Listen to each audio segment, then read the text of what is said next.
Thank you. In accordance with LB 898, please be advised that a copy of the Open Meetings Act is posted at the back of the chamber by the northwest door. Let us all please rise for the Pledge of Allegiance, followed by a brief period of silent meditation.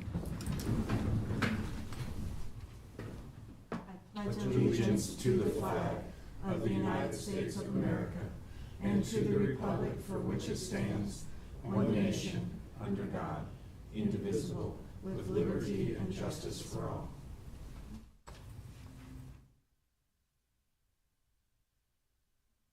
Thank you. Thank you, Tom. Oh, they got 3 pound ones up. The order of business of the City Council is as follows. The clerk will call the items listed under the on the agenda under public hearing. Anyone wishing to speak on an item should come forward after the clerk reads that item. The council shall require any member of the public desiring to address the council to identify themselves, the name of the organization or group, including an address that you may be representing by such person or group, unless the address requirement is waived to protect the security of the individual.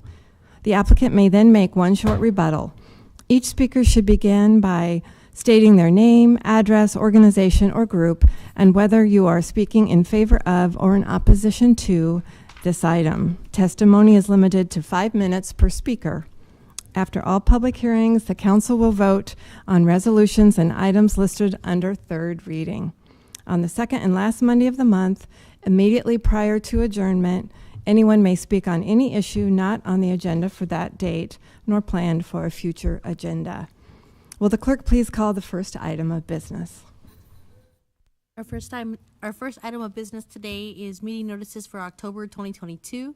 City Council meeting for Monday, October 24th, 2022 will start at 5:30 p.m. with public comment. And City Council meeting for Monday, October 31st, 2022 will start at 3 p.m. Next up, we'll have our Mayor's Award of Excellence. Welcome, Mayor. Thank you, Madam Chair, members of the council. It's such a pleasure to be back before you today to present the Mayor's Award of Excellence for August 2022 to a pair of officers from the Lincoln Police Department. Officers Philip Rutz and Kirby Urbanek were nominated by Sergeant Trent Peterson in the category of customer relations for demonstrating a remarkable level of compassion and empathy in the service of their duties. So this story begins back in early July on a Saturday when a family from Fairbury drove to Lincoln to celebrate their son's birthday. They checked into a hotel that evening, and the father parked their pickup truck in the hotel parking lot, thinking that the vehicle was locked and that the birthday presents inside were secure. When the father returned to the parking lot the next morning, he discovered that the truck and all of the birthday presents inside it were gone. They had been stolen. And what was already an eventful day became even more so when his wife located their stolen truck at a nearby Walmart. At the scene, officers Rutz and Urbanek identified the stolen vehicle and connected it to the theft to 3 suspects who ultimately were taken into custody and lodged for multiple felony violations. And although the stolen vehicle was recovered, the gifts meant for the son's birthday were not. Most would have considered the officers' work complete at this point. However, this case was far from closed in the eyes of officers Rutz and Urbanek. Unbeknownst to their colleagues and supervisors, they contacted the boy's father the following day to explain how they were disappointed that the gifts were not recovered. And Officer Urbanek then offered to deliver gifts for the son that the 2 officers had purchased using their own money. Then, on his own time, Officer Urbanek, still just a recruit at this point, drove to Fairbury to deliver the birthday gifts to the 6-year-old boy.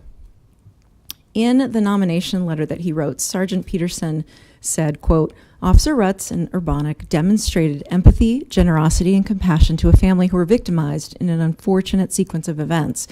Both went well above and beyond their obligation to ensure the family's vehicle was returned, to ensure a 6-year-old boy had presents to remember his birthday by, unquote.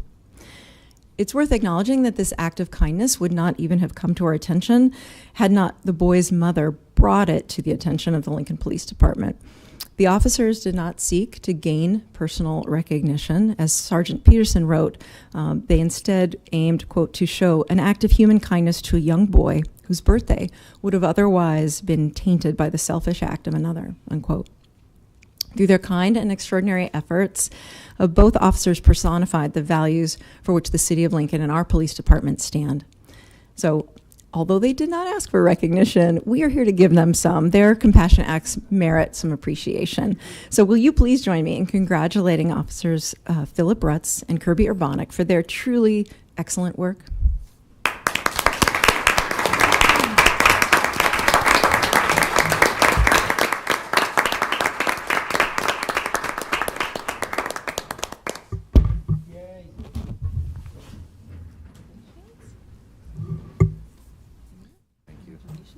Stand right here. I'm going to invite Assistant Chief Jason Stilley to come up and say a few words. Thank you, Mayor. Jason Stilley, Assistant Chief, Lincoln Police Department. I do want to thank the Mayor for selecting these two fine individuals for the Mayor's Award of Excellence. I also want to thank the Council for taking time out of your day to recognize them. It strikes me that they were nominated in the area of customer relations. And when I think of customer relations and its very close cousin, customer service, probably a lot like Jane, we think of business. And the police department is a business. We have a payroll, we have a workforce, we have metrics that we have to hit, we have a budget. But unlike a business, we don't generate a profit. We don't have little Lincoln police departments popping up against, outside of the United States. But what we do have is customer service, and I believe that customer service is the only return on investment the public gets for their tax dollars. So we have to do that very, very well.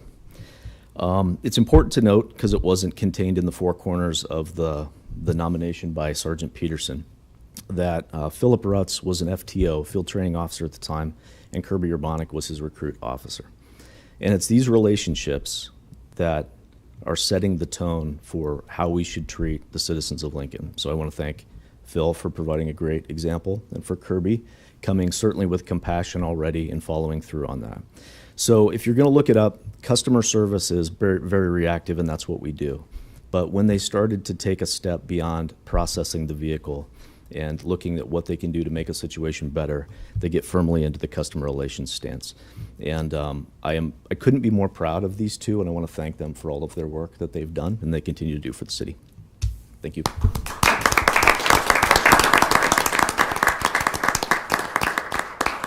Officers, would you like to come forward and say a few words?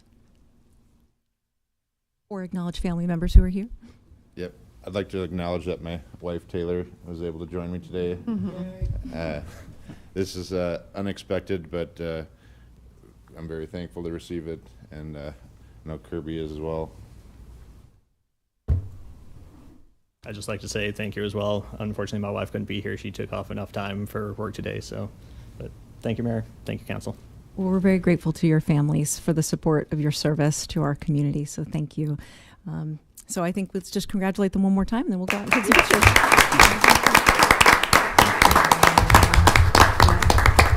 Thank you both. Thank you, Mayor. Thank you. Very much. Thank you, officers, for being here. All right. Wait till the room is cleared a bit, and when you're ready, Madam Clerk, we can move on. You may need that, Mayor. Thank you.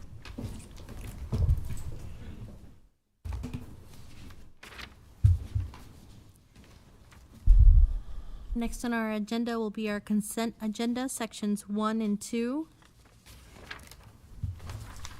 Is there anyone here that would like to testify on any of the items in sections 1 and 2? Anyone present? Okay. Seeing none, we can move on. Items 2A and 2B were introduced by Schob. So moved. Second. Seconded by Raybold. Any further discussion? Seeing none, can we please call the vote? McGinnis, Yes. Raybold, Yes. Schob, Yes. Bowers, Yes. Beckius, Yes. Ward. Yes. Motion carried 6-0.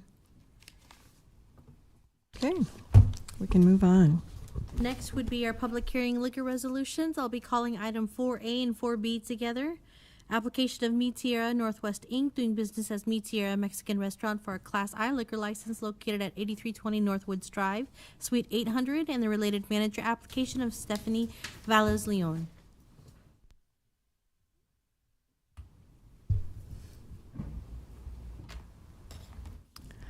You raise your right hand. Do you solemnly swear or affirm the testimony you're about to give is the truth as you verily believe it to be? I do. Thank you. Welcome. Hi. Hi, would you like to please state your name and address for the record and tell us a little bit about your license and your business?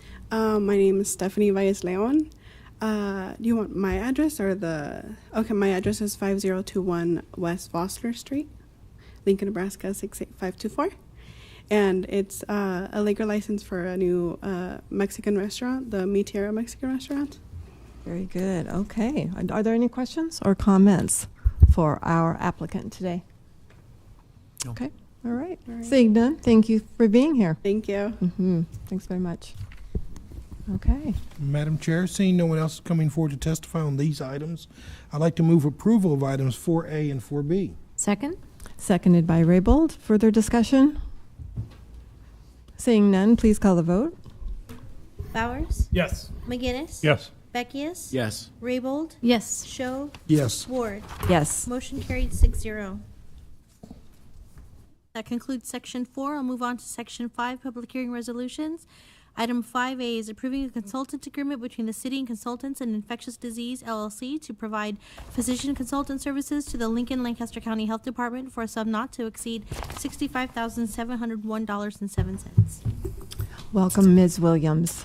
Hi, Jennifer Williams, Mayor's Office, 555 South 10th Street. I am here, and I am not Pat Lopez. I'm sorry she was called away this afternoon, so just on her behalf, I'm here to ask the council to approve this contract with Consultants for Infectious Disease. The health department has had a contract with them for over 25 years, and it is a regular part of their business to have consultants advising them on medical issues.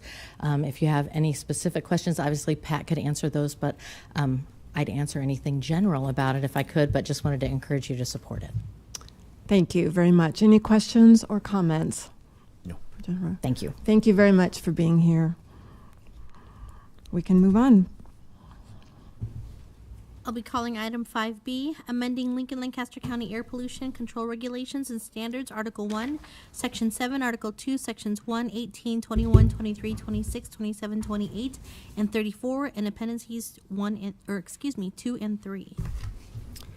Madam Chair and members of the council, my name is Scott Holmes. I manage the Environmental Health Division with the Lincoln Lancaster County Health Department. What you have before you today is looks very ominous. There's a huge amount of regulations that are related to air quality. I will not read them all to you. These are regular updates that we do to keep them in line with both the state and the federal regulations so that we can provide the best customer service to the city of Lincoln, as especially with regard to our businesses that operate under these regulations.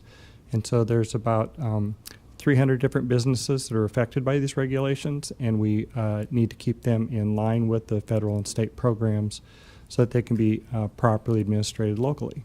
And if you have any questions, I'd be happy to answer them. Thank you very much. Any questions for Mr. Holmes?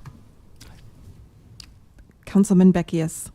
Hi, thank Hi. you for coming out. You bet. Appreciate it. Just a quick question. The 300 businesses that you say are impacted, do they get some sort of notification or update from the city that the city standard will now be in compliance with other state and federal regulation that, as you had mentioned? Not like a specific letter or something like that. However, all of the largest sources are regulated. They're called Title V sources, and those sources have, there's about 100 of those, our largest industries in town. And they do have permits which specifically stipulate that they are in compliance with the federal regulations, and then those updates are incorporated into those permits. And then there's about 200 businesses that fall under different regulations that are much less than the operating permit side that get information annually on our inspections. So, yeah. Thank you. You bet. Mm-hmm. Councilman McGinnis. Yeah, those were kind of my same questions. started reading through this. Did you? Yeah. Fell asleep right away. Yeah, I'm sure. The PMS and the, Yeah. what was the one? LCC, whatever. Mhm. But is there an air pollution advisory board? Yeah, I should have mentioned, Councilman McGinnis. The Air Pollution Control Advisory Board is made up both of industry representatives and then some public-spirited citizens. And it reviews all of our changes in proposed regulations, as does the Board of Health. And I should have mentioned that both of them did review these and have proposed them to be approved. So, yeah, Thank you. you bet. Other questions or comments for Mr. Holmes? All right, seeing none, thank you, Thank you. very Yeah. much. Mhm. We can move on. We calling item 5C, Comprehensive Plan Amendment 22005, application of City of Lincoln Transportation and Utilities Department to amend the 2050 Lincoln-Lancaster County Comprehensive Plan to add the Comprehensive Watershed Master Plan. Welcome again. Hello, Madam Hello. Chair, members of the council. My name is Tim Zock. I'm the Superintendent of Stormwater with the Watershed Management Division of Transportation and Utilities. Lincoln Transportation and Utilities, in partnership with the Lower Platte South Natural Resources District, has developed a comprehensive watershed master plan that compiles all previously completed watershed master plans, starting with Beale Slough in 2000 and concluding with the North Salt Creek watersheds in 2018. The comprehensive watershed master plan will replace all of Lincoln's past watershed master plans and be adopted as a sub-area plan in the Lincoln-Lancaster County Comprehensive Plan. This master plan was reviewed and unanimously approved by the NRD Board of Directors on September 14th. This master plan creates a consistent priority scoring for projects, which assist LTU Watershed in prioritizing capital improvement projects to reduce flood risk, stabilize streams, and improve water quality across the city. Currently, there are a total of 106 remaining projects totaling an estimated $47 million. This prioritization is an important tool to help guide the city and NRD in implementing these remaining projects to improve the public safety and health of our community in a proactive, efficient, and fiscally responsible way. Any questions? Thank you. Yeah. Any questions for Mr. Zach? No. All right, thank you very much. Thank Tim. Thanks for being here. All right, we can move on. We can now vote on these items. Item 5A is approving a consultant agreement between the city and Consultants in Infectious Disease, LLC, to provide physician and consultant services to the Lincoln-Lancaster County Health Department for a sum not to exceed $65,701.07, introduced by Bowers. So moved. Second. Seconded by Rabel. Discussion? Seeing none, please call the vote. Bowers? Yes. McGinnis? Yes. Raybold? Yes. Schob? Yes. Beckius? Yes. Ward? Yes. Motion carried 6-0. Item 5B is amending Lincoln-Lancaster County Air Pollution Control Regulations and Standards, Article 1, Section 7, Article 2, Sections 1, 18, 21, 23, 26, 27, 28, and 34, and Appendices 2 and 3, introduced by Bowers. So moved. Second. Seconded by McGinnis. Discussion? Seeing none, please call the vote. Beckius? Yes. Bowers? Yes. McGinnis? Yes. Raybold? Yes. Schob? Yes. Ward? Yes. Motion carried 6-0. Item 5C is Comprehensive Plan Amendment 22005, application of City of Lincoln Transportation and Utilities Department to amend the 2050 Lincoln-Lancaster County Comprehensive Plan to add the Comprehensive Watershed Master Plan, introduced by Bowers. So moved. Second. Seconded by Councilman Schob. Any discussion? Seeing none, please call the vote.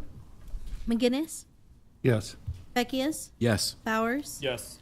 Schob? Yes. Raybold? Yes. Ward? Yes. Motion carried 6-0. That concludes Section 5.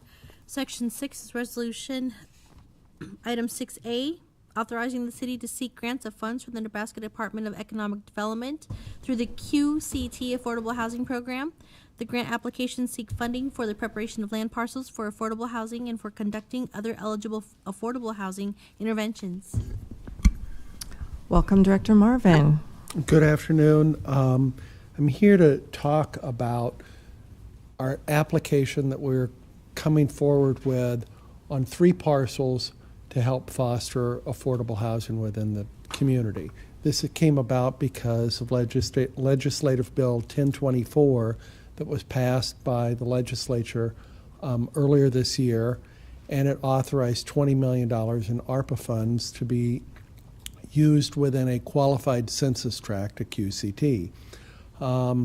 We learned on October 4th what the rules for how the application were to be submitted, and the reason we are here today and asking for a hearing and action is because the application is due tomorrow, and when we'll dutifully submit our application for us.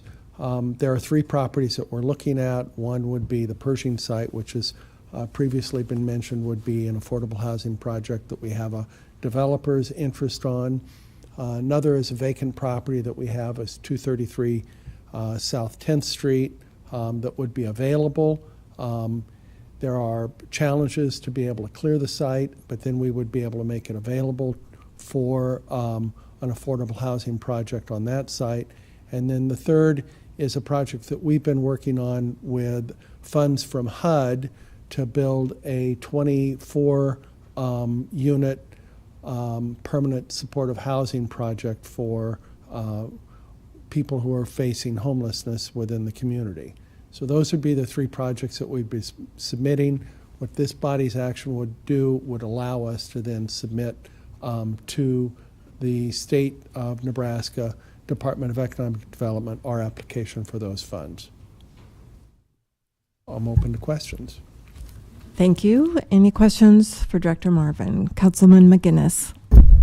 Thank you. And I know this is a short window, so for us to be able to move forward would be good. Question for you though is if we accept funds for these 2 sites, the Pershing and the police garage or police building, then are those sites encumbered to be low income? Or would we have to give the money back, or if they didn't become low income? Well, I mean, we've previously on the Pershing site, I think that's the easier one to answer the question on. On the Pershing site, we've already gone through a process. We have a redevelopment agreement. We've got a plan amendment. We've been working with White Lotus Group. They have applications before the state for an affordable housing project. So I think that's the direction that we're going on that particular site. On the 233 site, it's vacant property that the city owns, and the process that we would go about would be advertising it through an RFP process to allow people to propose on it. I think I'm going to ask Wynn to step up to the microphone. In the event that we are not successful on our application, what is our expectation of what happens to the funds in that particular case, I think is the question. Sure. Good afternoon. Wynn Yermstead, Urban Development. We're in control of the site, so we can issue that IFRP and say what we want to be there. And what we've said in the application is that we want 100 units of affordable housing to people at 60% or less of area median income, based on just the partnerships throughout the community and work that's been done with affordable housing. I'm confident that we will have developers that are interested in doing that sort of housing. There's nothing that precludes this IFRP from also including or market rate housing or mixed use or whatever, as long as that minimum threshold is 100 units of affordable housing. I guess the absolute worst case is we would have to give the money back if we weren't successful, but I'm confident that we'll be successful. So we would be, in a way, putting an encumbrance on the property that it would have to be affordable housing? Consistent with the funds that or we would be giving the money back. Yes. Kind of like, okay. Yeah, and there's still a process that we have to go through. I mean, in addition to the IFRP, likely this would be a TIF project as well, so we'd have to amend the downtown redevelopment plan. So we'll be back to you throughout this process. It's not just the grant and that's it. There's a number of processes that still have to be completed. Other questions? Councilman Beckius. And then on the Pershing site, I'm assuming that the funds that you're applying for are only applicable to the portion of the site that's being used for affordable housing, or for the entire site? It's for the entire site because, I mean, I think as we struggle with that particular issue, it's not like you can tear down half a building. Sure. I didn't know So- if the other funds were coming from another source to tear down the Pershing building, or if, Our application is to clear the site. and then per Richard's question. It has not encumbered the entire site. Okay. So all of these affordable housing funds can be used to demolish the entire Pershing site, and then say, for example, if a library were to be built on on the half of the Pershing block, those funds are fine to be used for that purpose. That's the way we're writing our application. Okay. And have had conversations with the developer about that as well. And- So they're aware of that too. And, I mean, let's be clear, we're making an application here. There's no guarantee that Right. these funds will be secured on any of these three projects. Thank you. Thank you. Other questions? Comments? All right, seeing none. Thank you both very much. Need to, Did you have another question? someone need to make a motion, or? Yes, Councilwoman Raybold, you're recognized. And I didn't know if we need to have it read first, because we can Okay. vote on resolution. Yes. Correct. Do we have to suspend rules? Yes. We can vote on the May I first make a two. motion then, Sonny? Yes, I did Okay. read it into the record. I'd like to make a motion that we suspend the rules so that we may vote on it next. Is there a second? Second? Thank you. Just suspend the rules. Yes, this is the, Two things. Haunted Christie, city, maybe three things. City Attorney's Office. I think it's a motion to suspend rules to have public hearing and vote today, and then just make sure we open it up for public hearing if there's anyone else that would like to comment. So it's public hearing and vote. Thank you. I stand corrected. I'd like to make a motion to suspend the rules so that we can have the public hearing and subsequent to that, take action today. and Councilman Bowers, is that all right with you as the person who seconded? Sounds great. All right, thank you. All right, does everybody know what we're voting on? The whole, pardon? Public hearing. Yes, it includes the public hearing, okay. Raybold? Great. Yes. Did you ask for public? Is there anyone else? No, hold on, we have the motion on the floor. Do you want to know if anyone else here would like to testify on this item? Is that what you're looking for? Yeah, I think after we suspend the rules, After then we we would suspend the ask. rules, then we go to public hearing. I was trying to vote. Sorry. We've got a lot of Sorry. no, it's okay. A lot of chirping in your ear. Okay. We will call the vote again. I'm sorry, Madam Clerk. Could we start the vote over, please? Thank you. Schob, Yes. Beckius, Yes. McGinnis, Yes. Bowers, Yes. Ward. Yes. Okay. Motion right. carried 6-0. All That's to right. suspend the rules and to have public hearing and action today. Thank you. Very good. Is there anyone else present who would like to testify on this item? Anyone else present who would like to testify on this item? 6A. All right. Seeing none. I move we approve 6A. Thank you. Is there a second? Second. Seconded by McGinnis. Is there further discussion? All right. Seeing none, please call the vote, Madam Clerk. Raybold, Yes. Schob, Yes. Beckius, Yes. McGinnis. Yes. Bowers. Yes. Ward. Yes. Motion carried 6-0. All right. Thank you all. We can move on. That concludes section 6. We should move on to section 7, public hearing ordinances, second reading and related resolutions. Item 7A is comprehensive plan conformance 22017, declaring approximately 1.74 acres of city-owned property generally located at North 70th Street and Colfax Ave as surplus. Is there anyone present that would like to testify on this item? Item 7A. Okay. Is there anyone present that would like to testify on item 7A? All right. Seeing none, and move on, Madam Clerk. Okay. I'll be calling items 7B, 7C, and 7D together. Item 7B is annexation 22011, application of 9305 LLC to annex approximately 16.62 acres, more or less, on property generally located at 9305 Adams Street, and the related annexations and change of zone agreement between the city and 9305 LLC for the annexation and development of property generally located at 9305 Adams Street, and the related change of zone 22027, application of 9305 LLC to change from AG Agriculture District to R3 Residential District on property generally located at 9305 Adams Street. Good afternoon, council members. My name is Mike Eckert with Civil Design Group, here on behalf of 9305 LLC, the owners of this 16.6 acre parcel of land. It is just south of what will be the intersection of 94th and Adams Street. It's a parcel that has a lot of floodplain and floodway on it, and so we've worked with planning staff on how to get some useful use out of it for the area that's out of the floodplain. So we had a separate community unit plan that was approved by the Planning Commission, and so the items before you today are the three that were read for annexation and change of zone and the annexation agreement. I'd be happy to answer any questions you have. Any questions for Mr. Eckert? Any comments? All right. Seeing none, thank you very much. Let's move on. I'll be calling items 7E, F, and G together.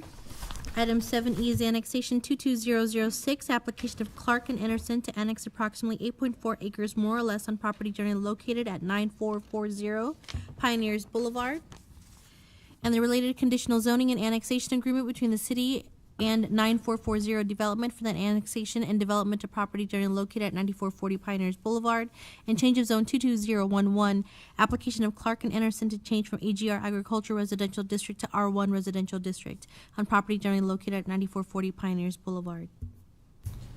Jesus, you can really see your bald spot on this camera view over here. Good afternoon, Tim Gergen with Clark and Anderson, here representing the owner and developer of this property. If I could have the screen switched over. This is the very far southeast corner of the Firethorn golf course area. We're working.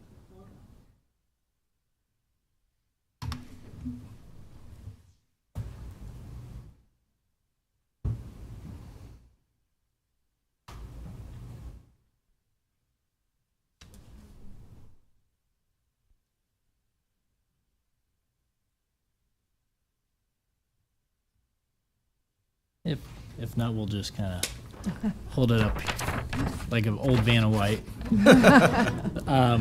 So what we see down here is Pioneers and then 98th Street here. Oh. And so we're right on the fringe of the Lincoln development here.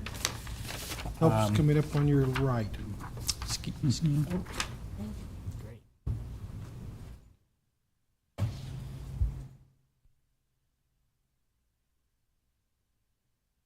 There we go. Yeah, so we have Pioneers Boulevard here, 98th Street here. This is the Firethorn Golf Course and some existing Firethorn townhomes here. What we're carving off is a large acreage home ownership here, and we're carving that into 4 single family lots of this. We're going to create a mutual shared common access driveway here and create these 4 lots as here. That existing home will be torn down with this development. It's here. We've worked with the city planning and LTU to create a outlot for a possible future access to the golf course. If the golf course were ever to be redeveloped, we would have a new access created at the quarter-mile point that would come into our corner of the lot right here, as you shown here. So we have agreed to dedicating that right away if the golf course ever does develop on that, and we've seen some private golf course be developed as of lately, so we just want to plan for that ahead of time. We have agreed to the annexation agreement and have signed that and have turned that into the city attorney's office, and I'll be happy to answer any questions you may have. Thank you, Tim. Any questions for Mr. Gergen? Councilman McGinnis? Yeah, Thorn Court, is that a city street? Is that? It is a private street. It is a private street. That is correct. Okay. And so will you be part of the association of Thorns? That would be correct. Okay.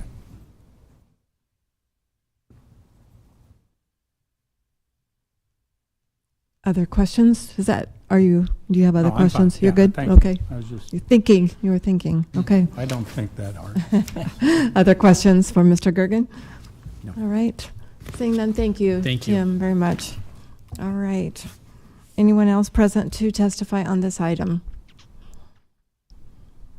Anyone else present to testify on this item? All right. Seeing none, let's move on, please, Madam Clerk. I'll be calling item 7H, change of zone 22013, application of Riga Engineering Group to change from AG Agriculture District to R3 Residential District on property generally located at 8451 Eagle Crest Road. Good afternoon. Nate Burnett with Riga Engineering, here on behalf of our client for a change of zone from AG to R3. At Planning Commission, the change of zone and the CUP community unit plan for 28 lots on the south side of this property were approved unanimously. Be open to answer any questions. Thank you. Any questions for Nate? Comments? All right. Seeing none, thank you very much. All right, Madam Clerk, can you move us on, please? I'll be calling item 7I, amending the pay schedule for a certain employee group by adjusting the schedules of annual, monthly, biweekly, and hourly pay range equivalents for employees of the City of Lincoln whose classifications are assigned to pay ranges prefixed by B. Hello, Barb McIntyre, Human Resources Director, 555 South 10th Street, and we are just making some adjustments to these pay plans to bring them more in line with what we're seeing in the market. It is our bus drivers and our diesel mechanics or the mechanics that work on those buses, and our cleaners. So, Okay, very good. Questions for Director McIntyre or Director Elliott, who has now appeared? No, I appreciate the consideration for this. Liz Elliott, Director of Lincoln Transportation and Utilities, 555 South 10th. Currently, our bus operators' pay plans start at $19,452, and this would bring them up to $29,455. I do know when we were doing the fabulous hiring event, we did have a couple people ask, and when we told them the starting was $19,455, they said, "Oh, sorry." And we said, "But wait, we've got this going before council," and that kept them in the seat and had that conversation. So I do think this increase will help us attract and retain great talent. yes. All right. Thank you for that, Director and Director McIntyre. Any questions for either?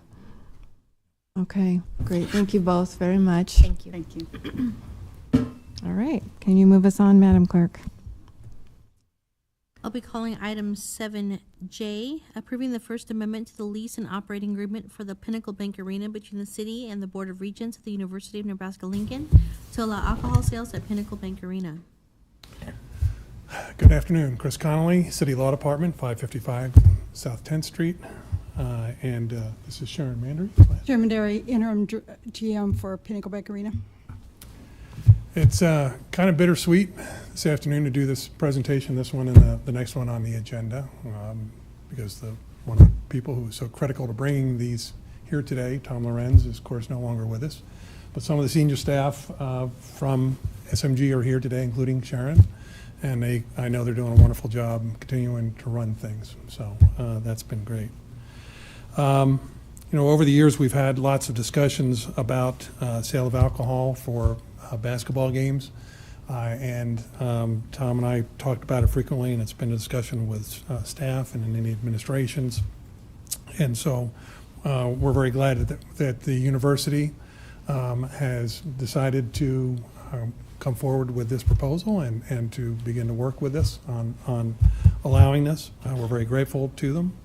We obviously had to wait for the right moment for all this to happen, and so now it's here.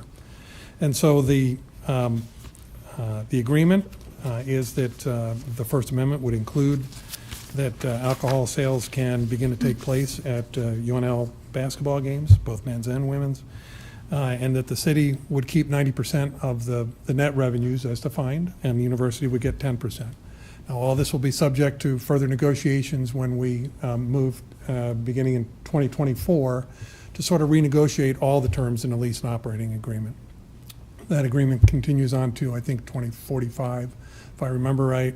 But both parties feel like it's time for kind of a 2.0, and to look at all the terms and conditions in that agreement, and so this will be a part of that at that time as well. And so with that, Sharon, I don't know if you have any other comments, but we'd certainly be happy to answer whatever questions you have, and we're asking for your approval. Thank you, Chris, and thank you, Sharon, for being here, and to the SMG employees, thank you for being here.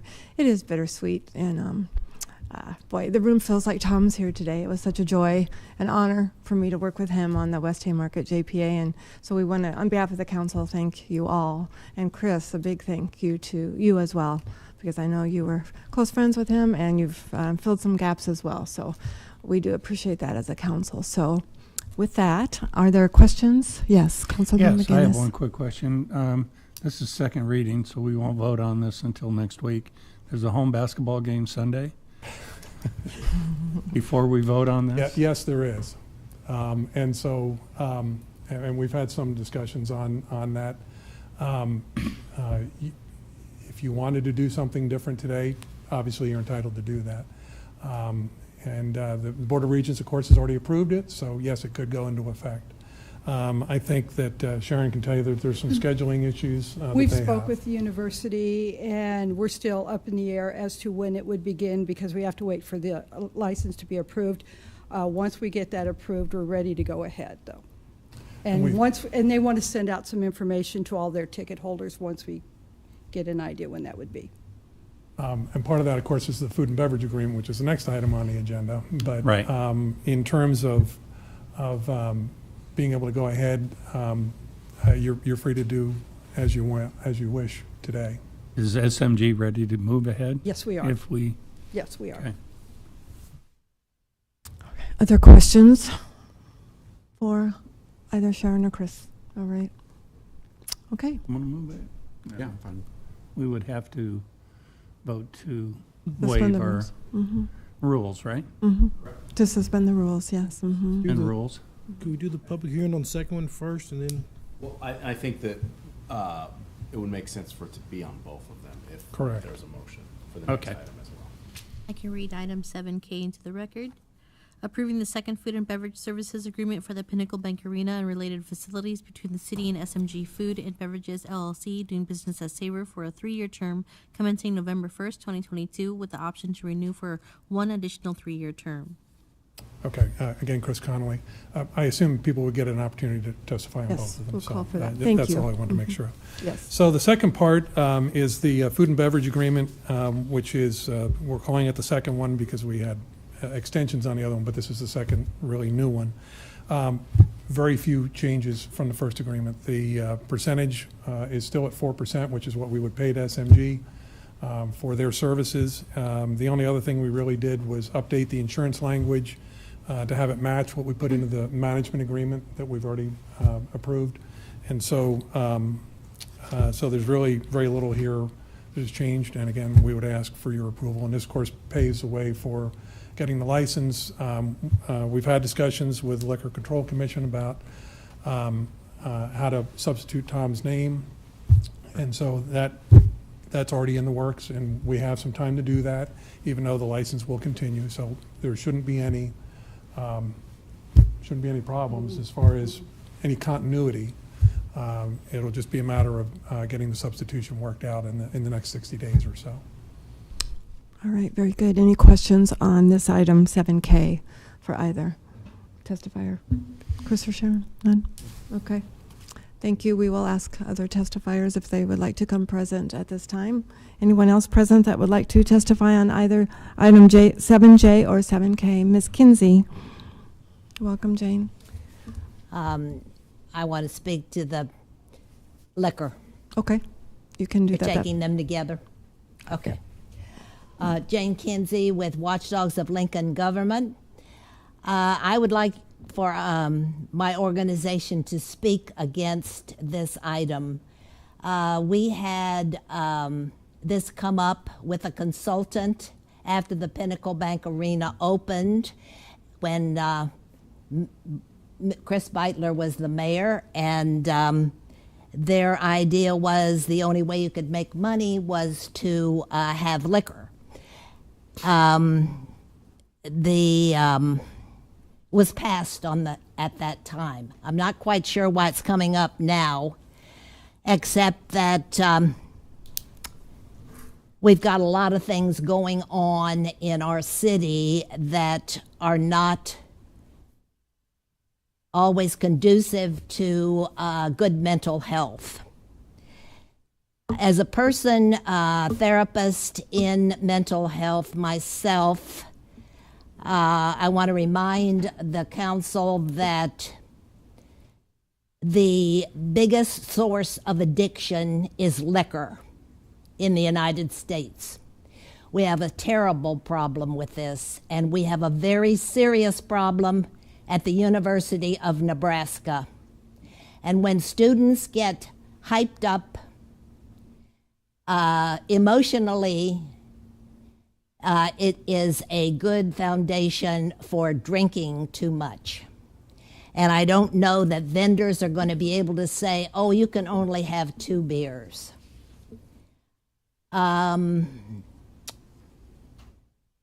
It's ripe for misuse. We've gotten along without it. There's even talk of doing it at the football games. And we're going to have a casino here in town.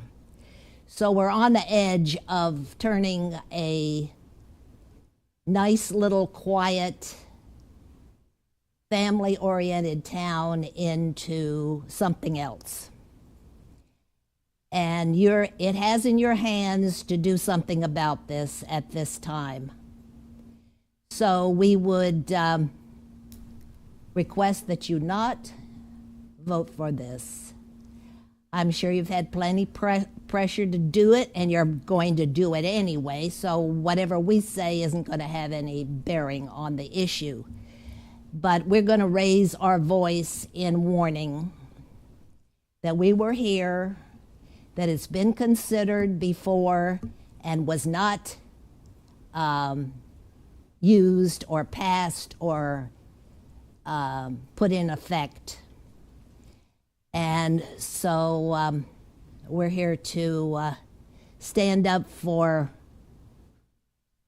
values that our city has had for ever since it was founded, and remind you that many people can drink responsibly, but it is a big problem in our city and in our country. So let your conscience be your guide as to how you will vote, but I'm sure you'll vote with the people who want it. Thank you. Excuse me, thank you. Are there other testifiers for this item?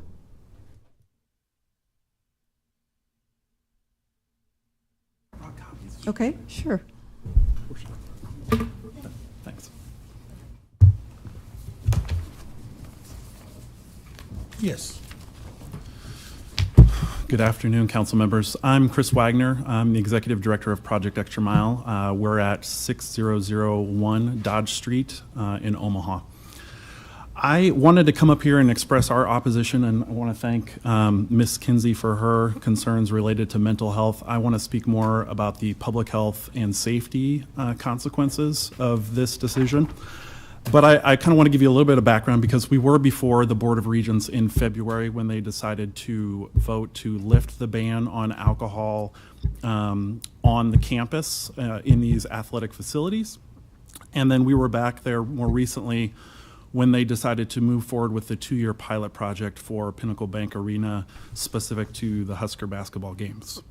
And Project Extra Mile, if you're not familiar with, we're a coalition of hundreds of Nebraskans from across the state, and we're really working to prevent and reduce alcohol-related harms in our state. And we really do this through evidence-based strategies. So we look at science as the guide to everything that we try to accomplish. So when I was at the Board of Regents in February, I really spoke to them about a 2007 report from the U.S. Surgeon General, which recommended that colleges and universities prohibit the sale of alcohol, not only on campus, but in these facilities such as stadiums, arenas, concert halls, because of the concerns that that will lead to more underage drinking. We know that during the compliance checks that we coordinate with our local law enforcement partners, that there are always businesses that sell regardless of the training that has been done, regardless of the vertical ID that's been issued by the state. So we know there's a problem with retail access already. The social access aspect of this proposal is really concerning because you have a large underage population of college students, a majority of which are undergraduates, of those being under the age of 21, mixing with peers that are of age that will be attending these games, as well as high school students. And we're concerned about the ability of those fans to have an adult purchase the alcohol, but when they get to the seating area and the concourses, it's very easy to pass that alcohol off to somebody that shouldn't be drinking it. So we expressed our concerns. We shared the Surgeon General's recommendation. We also detailed the harms that happen on campuses across the country with regard to alcohol. So there are over 1,500 deaths every year among college-aged youth due to alcohol. There's over 700,000 assaults, and 20% of women that are sexually assaulted indicate that alcohol was a part of that sexual assault. So really concerning at the university level on campus, but I know that the state in their amendment or their addendum, whatever the correct term is, they basically passed off onto you all the responsibility for really figuring out how alcohol is sold at this venue. I'm specifically referring to Section 3B4, which establishes and enforces operating rules for serving concessions, including serving alcoholic and non-alcoholic beverages, in compliance with federal, state, and local statutes and ordinances. So they've given you the keys, and you get to decide how that alcohol is sold.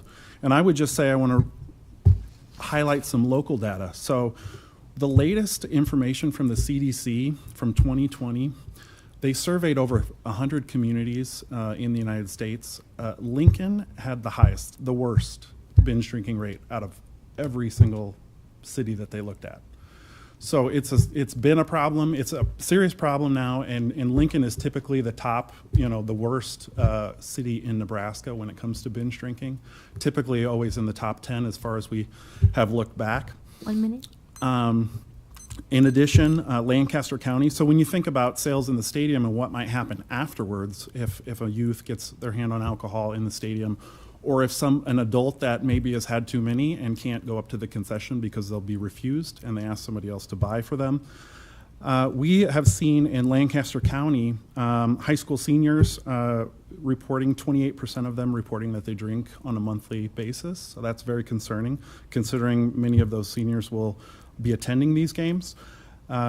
We also looked at the highway safety statistics and DUI crashes. So the city of Lincoln accounts for a vast majority, 224 of the 277 alcohol impaired driving crashes that occurred in the county in 2020 is the latest data that they have.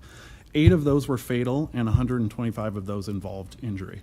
So it's a really serious problem. And we feel that while I mentioned the state has really tried to make it foolproof, at least in terms of sale to minors, by doing a vertical ID and having bold red letters saying that that person is under the age of 21 until this date, we still see sales. So we coordinate every year. We're doing multiple operations with local law enforcement, and I included in that packet, it's the last page, it's a graph of the non-compliant rate that we've seen in the Omaha area over the last 20 plus years. And if you look at the bottom, we added some information about the actual sales of alcohol that have occurred, so the citations that were issued during those operations. So we're nearing 2,000, so I think we're close to 1,800 right now. of sales to minors using their real IDs in the Omaha area. And if you'll see, over 50% of those businesses that actually looked at the ID, they still sold. So it's a serious problem. Hi. And may I just have a few recommendations? I apologize.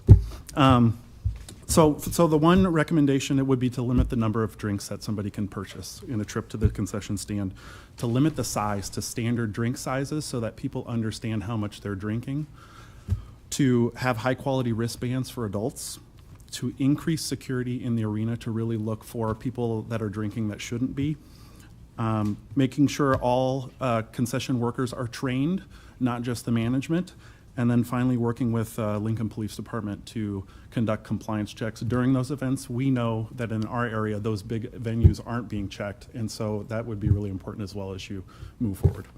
Thank you, Mr. Wagner. Thanks. Questions for Chris at all? No, you're fine. You're fine. All right. Thank you very much for your testimony. Others that would like to testify on this item?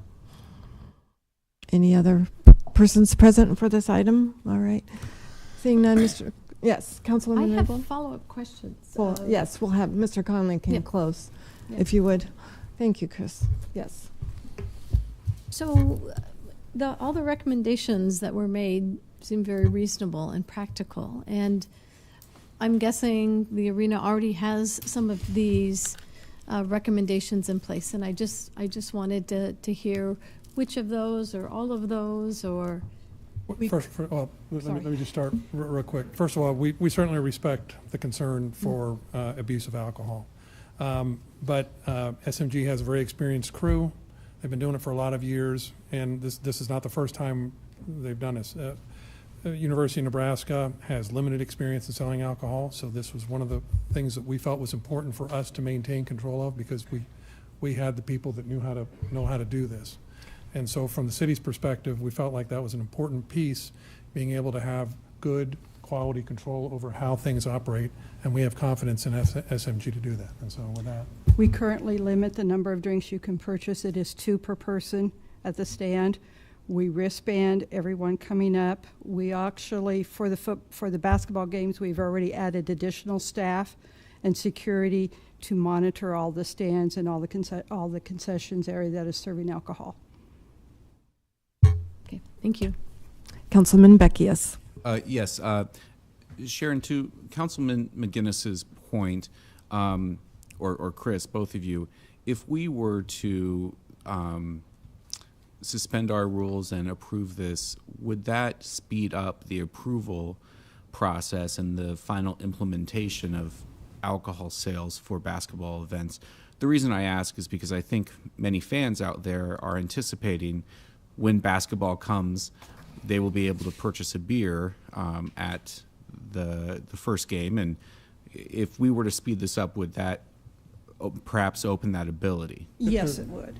Yeah, I mean, they technically have a license through the end of October as it is. Okay. And so by speeding this up, it allows them to start putting everything in place, though, obviously, to get ready for whatever the next event is. Okay. And so yes, there is that opportunity. If it is approved on the 24th, I know there were some discussion of some scheduling issues related to who was going to be coming in, that kind of thing. But I think in our discussions we were having earlier, it sounds like, correct me if I'm wrong, that you would be able to be ready right away then. We could be ready right away. Okay. Thank you. Other questions? Councilman Shob. Thank you, Madam Chair. Thank you both for coming forward. I was looking at the list of items here that was suggested, and help me understand this. We're talking about Husker basketball, university sanctioned sporting event, but we have concerts there already and other events. How do you handle those as far as? We do the same procedure now. It's 2 drinks. We have additional security that's walking around. We have our bartenders and our servers that are checking IDs. We limit 2. We watch. We have our staff that is watching that they don't hand off. That's the big thing that we are usually concerned at concerts. So we have, between our ushers, door guards, and our event security, they're walking the aisles watching for handoff. And if I do hand off to my younger friend, what happens to me? You both get ejected. So earlier in the year, we had a Big Ten wrestling event here in the. And did you see an uptick or problems with? Well, did you make any adjustments to your policy after that event? No, we did the same policy there, and we actually had no issues that day. Yeah, I went and watched that just for the sake of watching it, knowing that this was, A test run. sort of a precursor perhaps to this, and it went very smoothly. I mean, I was very impressed. Thank you, Madam Chair. Other questions? Councilman McGinnis. I'd like to make a motion to suspend our rules so we can vote on these two items today. I'll second that. Moved by McGinnis and seconded by Bowers to suspend our rules and vote on these both items today. Correct. All right. Okay. Is there further discussion? All right. Seeing none, Madam Clerk, could you please call the roll? Bowers? Yes. McGinnis? Yes. Raybold? Yes. Shove? Yes. Beckius? Yes. Ward? Yes. Motion carried 6-0. All right. So I'd like to make a motion to approve item 7J. 7J and 7K. Second. Moved by McGinnis, seconded by Beckius on items 7J and 7K. Is there further discussion, Councilman McGinnis? Yes, real quick, I've witnessed and been to many events that SMG has put on, and been very impressed with their way they handle alcohol sales and beer sales. We've even gotten to allow them to sell beer in our park out at Pinewood Bowl, and they do a great job out there. So they are very, very professional, and I have all the faith, like Chris said, in them to be able to do this. This is a trial period, and I agree. I think a lot of people I know are expecting maybe that this is already passed and that it would be there. And we got the first game on Sunday. Councilman Beckius. It's time to begin this trial run. I'm confident fans will illustrate their ability to safely and responsibly implement alcohol sales at UNL sports events. So I'll vote in support. Councilman Shob. Thank you, Madam Chair. I'd like to follow up on Mr. McGinnis' statement. I was concerned about the time frame, and it's a trial, a temporary. Mr. Conley, could you help me with that? I'm sorry, I would. It's a 2-year. Right. The way the university wants to do this, they want to do it as a 2-year pilot project, essentially. And we're scheduled to begin negotiations on other terms and conditions of the lease and operating agreement in 2024 anyway. And so as part of that, that's when these discussions will come back up. But they wanted to accumulate data over a couple of years, couple of seasons, to make sure that they had good data in which to operate from in terms of looking at how to make whatever adjustments we end up making in the lease and operating agreement. If I may, Madam Chair, if we saw this was a problem, if we saw an uptick, is there a mechanism in place for the city council to end this temporary trial before the 2-year period? In terms of the city council doing it, it would, I don't know if we could do it unilaterally, but I can tell you the university is very concerned also. They want to make sure that this is done correctly. And so if there's any issues, I suspect we would be hearing about it right away from the university. Thank you. I'd have to look at that more closely to see about the unilateral. I do understand. Yeah. Okay. Thank you. Other questions or comments from council? I would just like to say I too know that have been impressed by SMG, and certainly having had the pleasure of working closely with Tom Lorenz, if we don't do it right, he will be there to haunt us. And so I too will be supporting this change to suspend the rules. So without further discussion, seeing none or in the audience, Madam Clerk, could you please call the roll? Raybold? Yes. Shove? Yes. McGinnis? Yes. Beckius? Yes. Bowers? Yes. Ward? Yes. Motion carried 6-0. All right. No. No, you just We did voted that. to approve. Suspend rules and then just vote to approve. Yes. We got it on there. 7, Yes. I'll be calling 7L. Thank you, Madam Clerk. Approving the sublease agreement between the city and the Lincoln Lancaster County Child Advocacy Center to sublease the second floor of the new building to be occupied by Lincoln Police Department Special Victims Unit for a 25-year term with the option to renew for 5 additional 10-year terms for the property located at 5025 Garland Street. Welcome, AC Jackson. You've been waiting a long time. I've been waiting. Brian Jackson, Assistant Chief of Police, Lincoln Police Department. Lincoln is lucky. We've had visionary people for a long time. We've had a Child Advocacy Center for decades, well before the legislature identified child advocacy centers as a interdisciplinary value to communities across the state. We continue to be visionary. We have, I was involved in discussions in 2020 with then Chief Blymeister and Paige Piper, the director of the Child Advocacy Center, about co-location to better enable our services to combine and to provide those services to the victims of crime and care for their emotional, their physical and psychological well-being, not only then but into the future. This was advanced when Chief Ewens came to town. I was happy that she identified the value and continued those conversations and even expanded the vision at that time. And it has brought us to this point where the Child Advocacy Center is expanding. They're expanding on the property owned by the city at 5025 Garland. They have offered us space for which we could house our Special Victims Unit. We would like to be part of that vision and be part of that interdisciplinary process on site and engaged.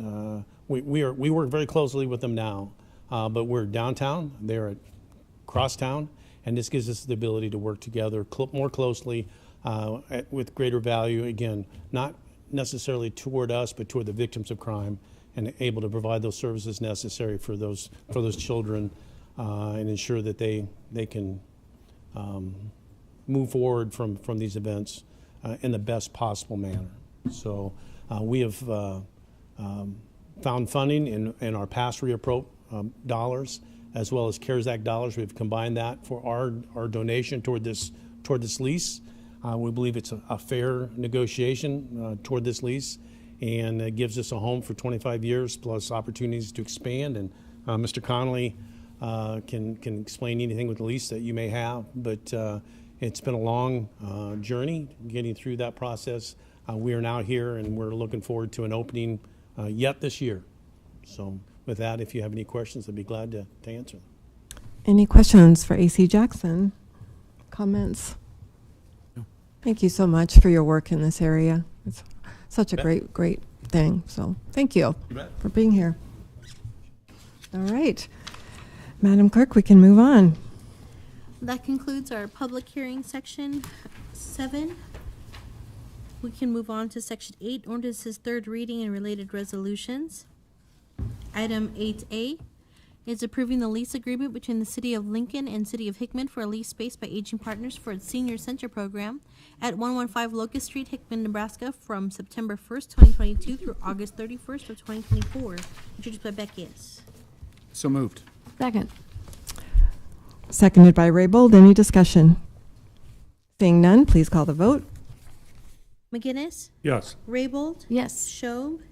Yes. Bowers? Yes. Beckius? Yes. Ward? Yes. Motion carried 6-0. Item 8B is approving the lease agreement between the City of Lincoln and Village of Firth Community Center for the lease of space by Aging Partners for its Senior Center program at 311 Nemaha, Firth, Nebraska, from September 1st, 2022 through August 31st of 2024. Introduced by Beckius. So moved. Second. Seconded by Raybold. Any discussion? Seeing none, please call the vote. Bowers? Yes. McGinnis? Yes. Raybold? Yes. Schob? Yes. Beckius? Yes. Ward? Yes. Motion carried 6-0. Item 8C is approving a lease agreement between the City of Lincoln and Waverly VFW for the lease of space by Aging Partners for its Senior Center program at 13820 Guilford Street, Waverly, Nebraska, from October 1st, 2022 through August 31st of 2024.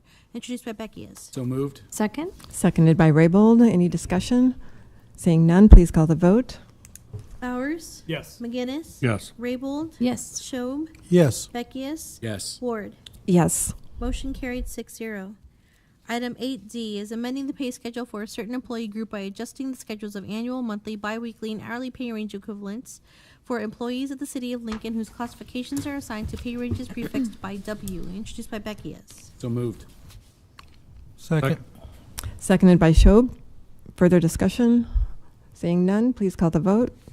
Bowers? Yes. Schob? Yes. McGinnis? Yes. Raybold? Yes. Beckius? Yes. Ward? Yes. Motion carried 6-0. Item 8E is amending the pay schedule for the employee group whose classifications are assigned to pay range prefixed by the letter C by creating the classification of Unmanned Aircraft Systems Coordinator, introduced by Beckius. So moved. Second. Seconded by Bowers.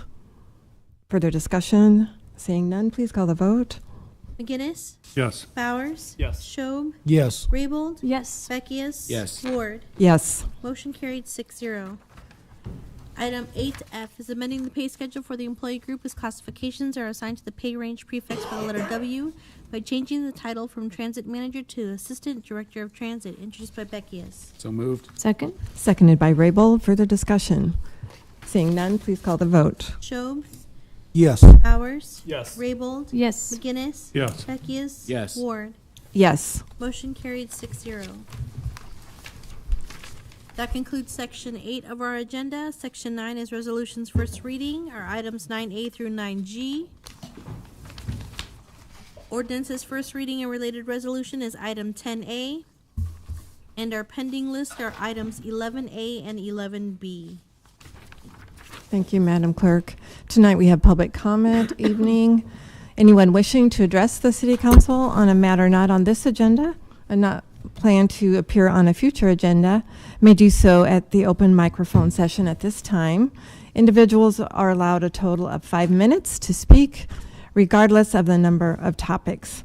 For this month of October, open microphone sessions will be held tonight, October 17th, and next week, October 24th, 2022. Is there anyone here that would like to address the council? Please come forward. Okay, very good. Please come on forward if there's someone that would like to speak to the council on any item. All right. Speak. I guess we'll give some time to get people in the room.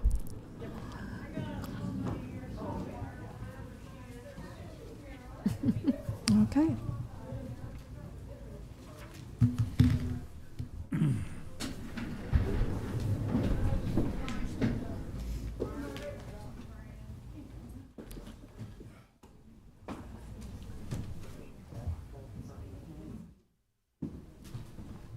Okay. Well, still coming in. Good.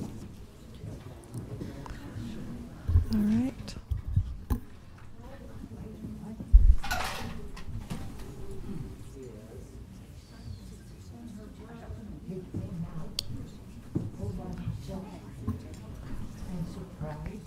Okay, could we have a show of hands of everyone that will be testifying this evening or this afternoon? Okay, very good. Okay. Okay, very good. All right, if you plan to testify, we have 2 microphones, and we can have you sign in at either side and leave your name and address as you sign in. So, who would like to begin? I'm so sorry. You're fine. You're fine. My name is Dr. Kay Siebler. I am the de facto coordinator of the Let Lincoln Vote Anti-Discrimination Initiative Volunteers. We are here today to present to you our verified voter signatures for meeting the requirements in the city code. I'm going to talk a few minutes about our process, and I please ask for grace. I know that there's a 5-minute rule. We just don't want people cycling up here. Rather than have 3 or 4 people take the microphone, I'm just going to speak a little bit longer than 5 minutes, and I want that grace.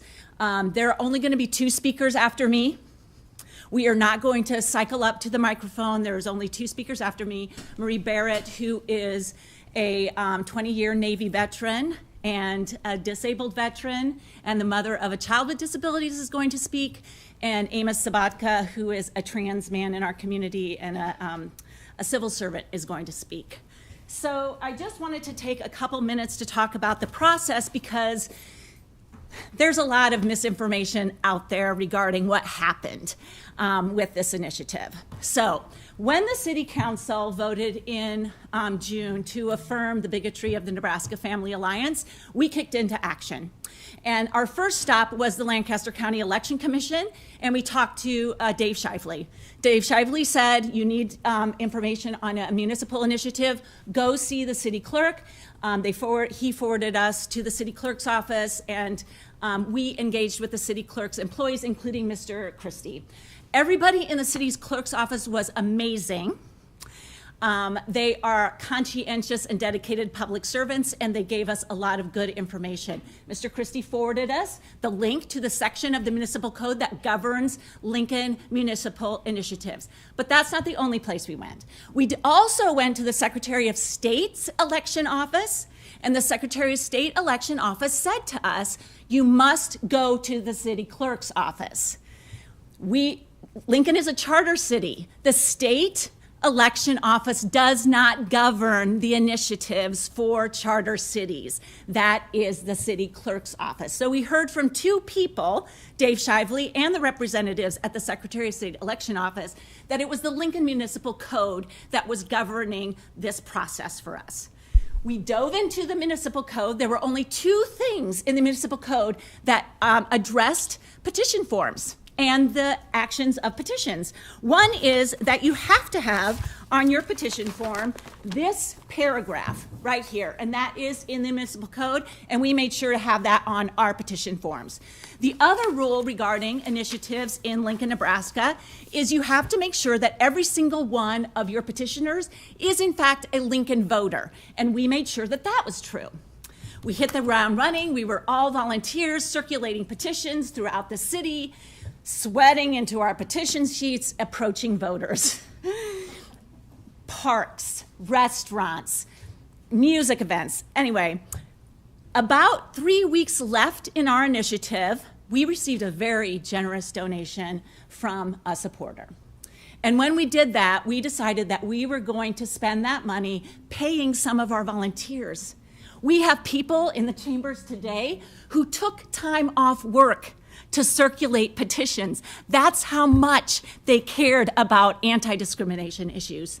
Rosie, who's in the house today, works 2 jobs. She works 9 to 5 downtown, and she works weekends in a grocery store in this city, and she was taking time off work to collect signatures for the anti-discrimination initiative. So for volunteers like Rosie, we gave them a little money the last 3 weeks of the campaign. And when we did that, we printed new forms for those paid petitioners. We had 4 of them. Those paid petitioners had new forms, and up in this corner, we wrote clear and free so the voter could see it, paid petitioner. We didn't have to do that. There's nothing in the city code that says you have to determine the difference between a paid petitioner and a volunteer petitioner. But we did it because we wanted to be honest with the voters. We wanted to be forthright with them, and that we wanted them to see that clearly on the form. Well, you know, we collected over 11,000 signatures. Pretty amazing in that short period of time with nothing but volunteers. And we presented them to the city clerk, and the city clerk then forwarded them to Dave Shively. Dave Shively took one look at our box and said, no red ink. And he consulted with the county attorney. I think the county attorney did not take a hot minute to ask Mr. Christie what the rules are for municipal initiatives, nor did that county attorney spend the time to talk to the state election officials. Because if he had, he would have heard that the municipal initiatives for a charter city reside in the Lincoln City Code. Well, what now? We are not going away. This group of volunteers, this is a portion of who we are. These people are not going away until this is done. We are going to speak truth to the bigots, and we are going to say no.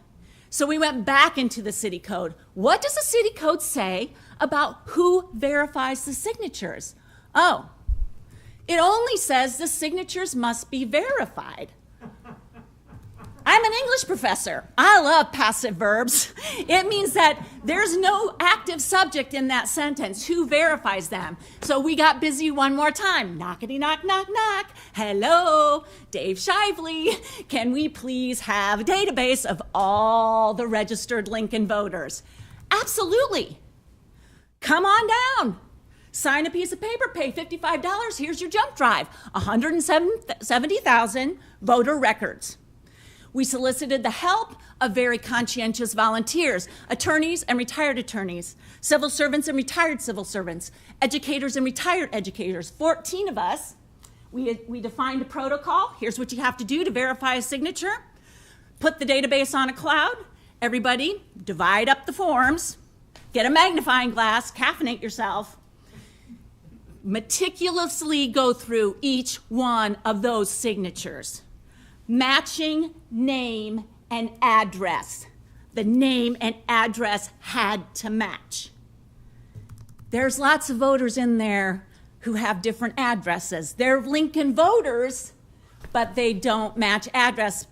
People move, young people move, particularly. We didn't count them. We only counted the voters whose name and address matched exactly on the form. When that name and address was matched, the verifier bolded it in the database, thereby accounting for duplicates. Goddess bless Don Wesley. Signed the initiative 3 times. We love that level of support. But we only counted him once. We had a way of verifying voters that was initiating integrity and making sure that these voters today that we have verified are actual Lincoln voters. And we have over 9,100. We only needed 8,900.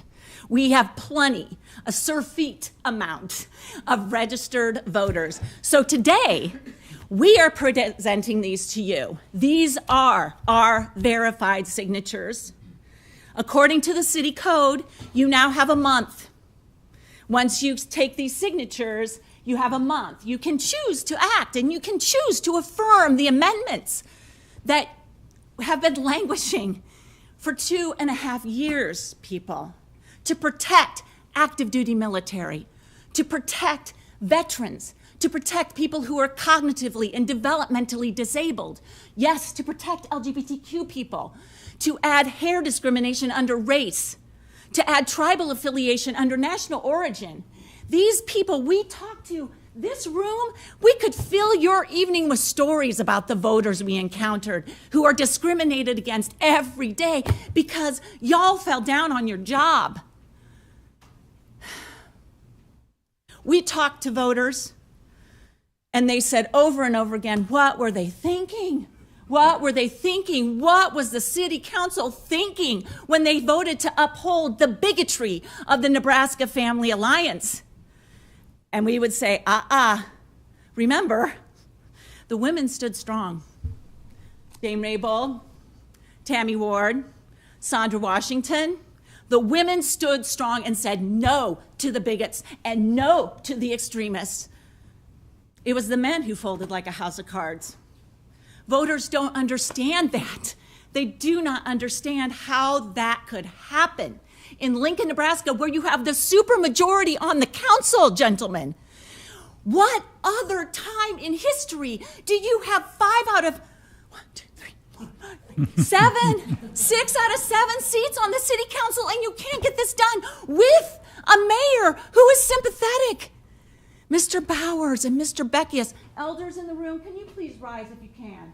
If you've been working on this initiative, look at these people in the eye. You are sitting in your seat because of the work that they have been doing for 40 years. You are allowed the privilege to sit where you sit because these people gave you that power and privilege.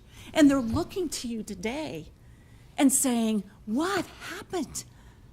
How can the 2 out gay men on the council not get this done?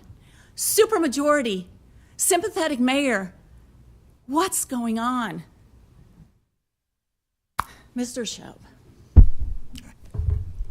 I deeply respect you as a civil servant. I do.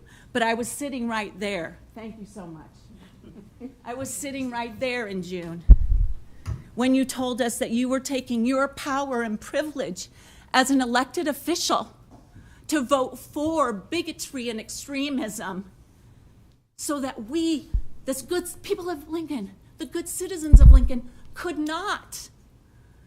You took that away from us. I don't understand the logic of that. I don't think a lot of people understand the logic of that, sir. Here we are today between the bigots and the extremists. And let me tell you a little bit about these extremists. They assaulted us. There's a 72-year-old volunteer in the audience today who was pushed down. Her signed petition sheets torn up because of these extremists. They're not the Nebraska Family Alliance folks. This is a different group. We had another volunteer who was pushed and manhandled and shoved so much he nearly lost his footing. His signed petition sheets were destroyed. And in that most vulnerable moment when he thought that his physical safety was in danger, and it was, somebody took his picture, posted it on social media. Who is he? Where does he live? Where does he work? The subtext? Go get him.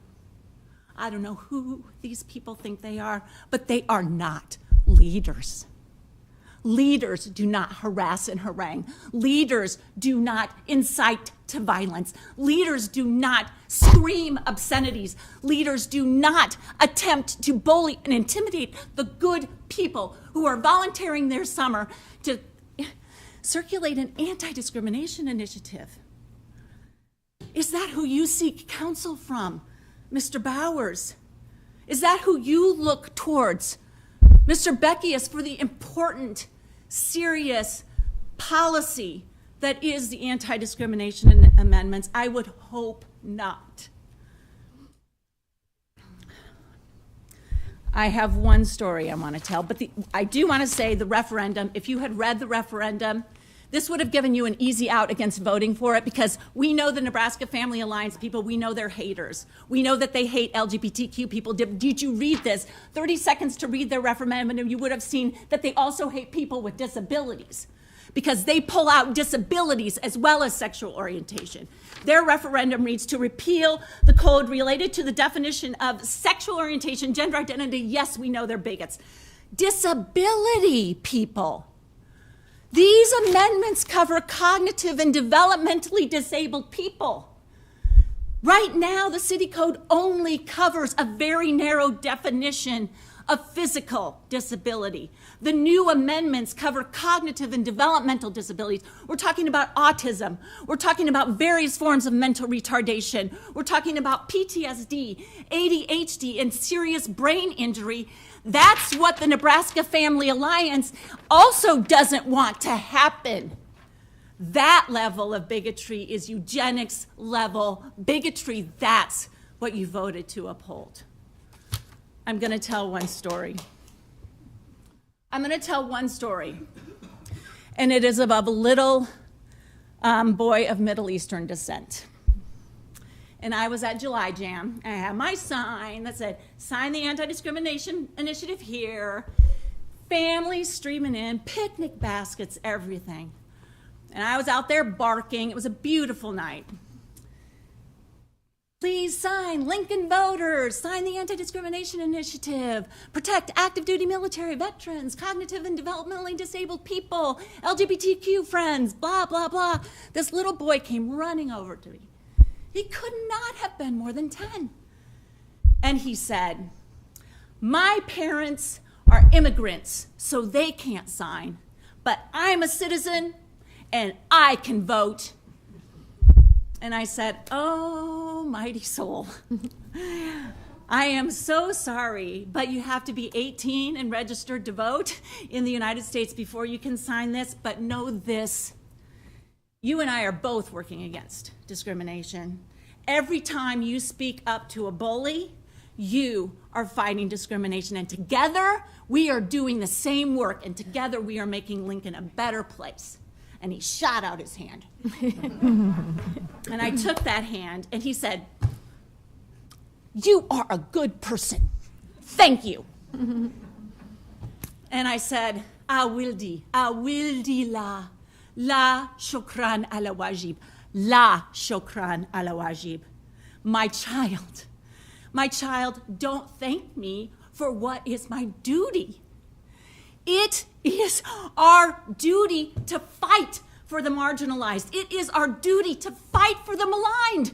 It is our duty to fight for the people who are most vulnerable in this community. It is the least you can do. It costs you nothing to vote for these amendments, and it means so much to so many. We spent our summer sweating into our petition forms, standing outside the DMV and the libraries and the parks and the music events, doing our duty because it matters, people.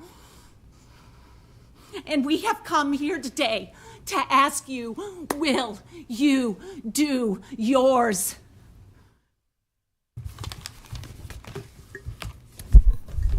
Okay, thank you very much.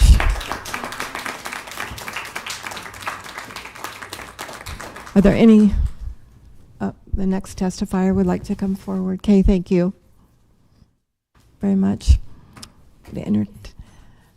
Someone else come forward and we would. Does Marie Barrett? Okay. And her son, Gregory. Welcome. My son's only going to be up here for a short while. Okay. Fine. He didn't know. All right. He didn't know I was going to ask him to come. Okay. Okay. Thank you, Marie. Forgive me. You're fine. You are fine. Okay.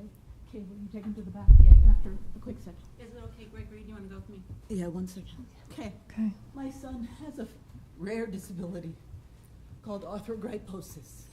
Most of you have never heard of it or will never hear of it. Currently, he is one of all the children in Lincoln Public Schools with this disability. I've had to teach every teacher, every year, every school, every time he went to school about my son because they wanted to put him in a box.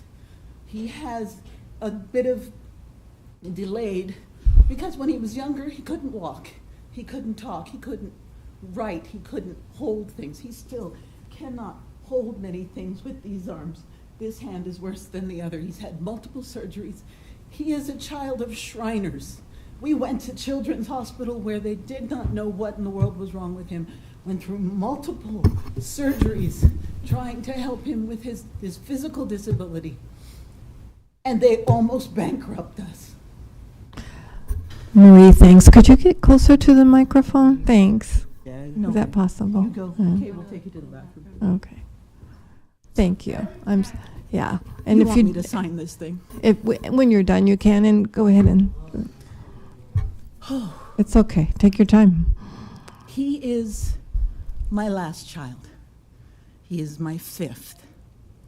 I have 3 by birth. My 2 first ones, and let me tell you about me. I'm a Navy vet. 20 years, 31 days, with pride.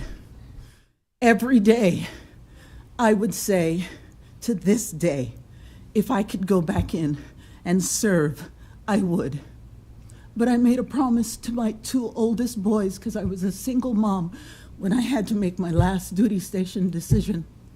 And they said, "Mom, I'd like to grow up with some friends from school."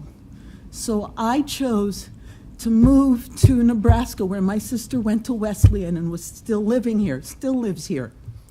I chose to move to Nebraska because within my 16 years at that time, and visiting my sister, visiting other family members, being overseas, which I am actually from overseas. I was born in Jamaica and brought to the United States, and I am a US citizen and proud of it. I told my sister that I was planning on moving to Nebraska. Why? Because of all the countries that I could retire to, all the countries that I've been to, all the cities and states that I have served at or visited, Lincoln, Nebraska was the best of all of them, even going back to my own country. Why? Because they're good people, they don't discriminate, there's always work for you, and there will always be a kind, friendly face saying hi on the street, no matter if they know you or not. I have told that to many people since I've lived here, and they always said the same thing to me. You should go into politics. I'm sorry, won't do that. But one of the reasons why I mentioned I have 5 children is because he is my last of birth. I have one that is from my current husband, who was born with autism, has Asperger's. He is on the spectrum and has Asperger's.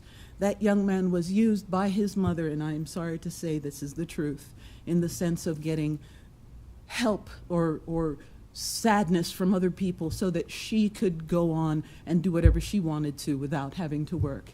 When we got full custody of that young man, he was getting D's and F's in Scott Middle School.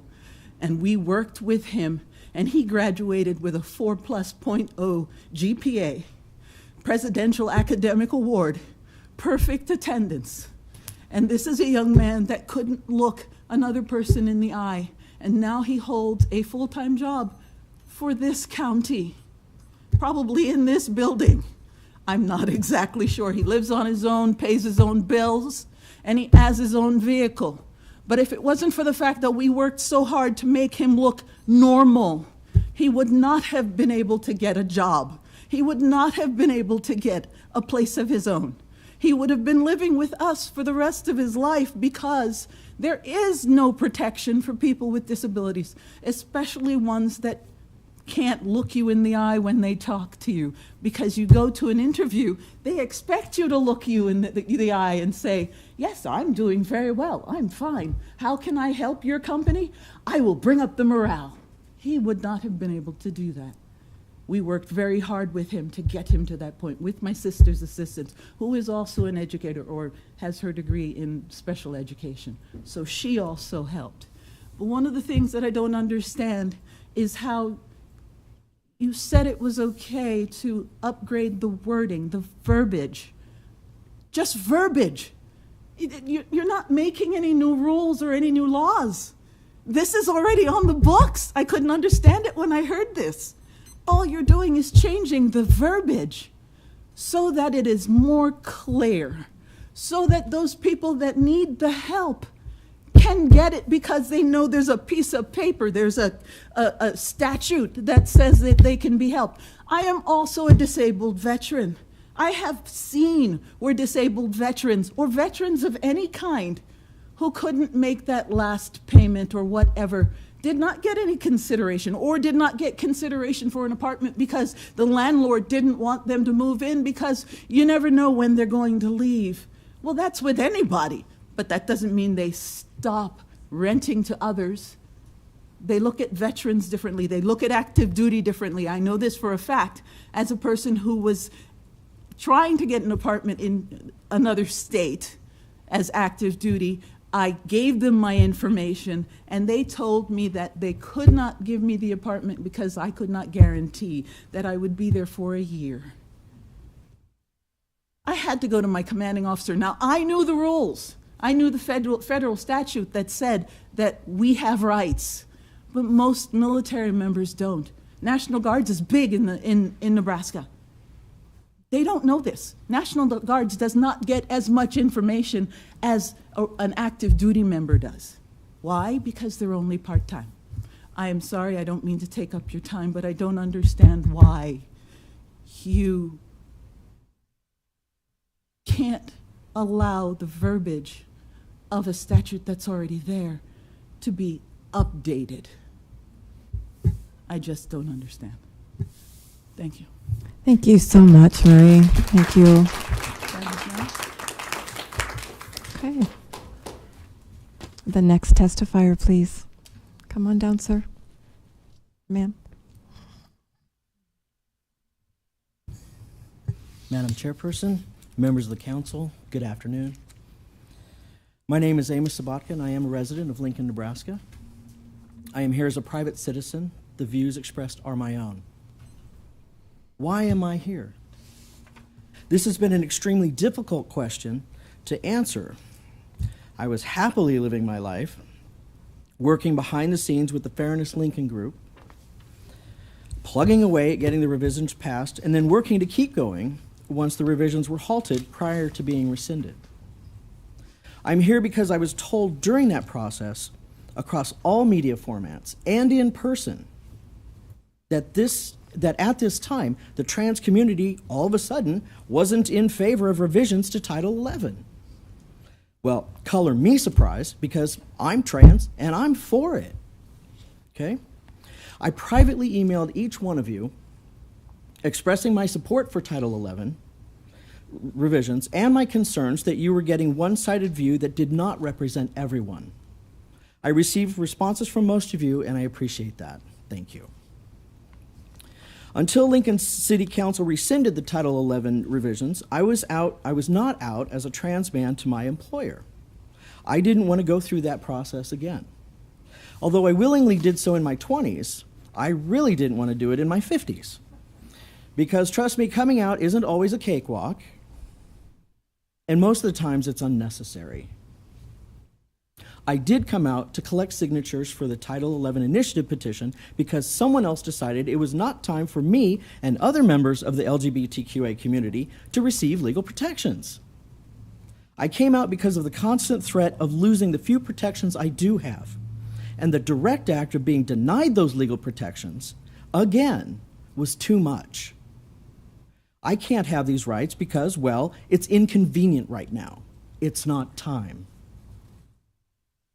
I am no stranger to the fight for our civil rights, and from having difficult conversations over the years, I understand deeply the need to be in contact with and have dialogue with each other and those who oppose our cause.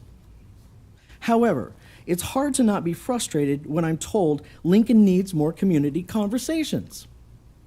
More talk, which in the end has been to try and convince me why this time is not the right time, instead of what we can do to get this ordinance passed right now. It's hard to not be frustrated when I'm told the trans community is against Title 11.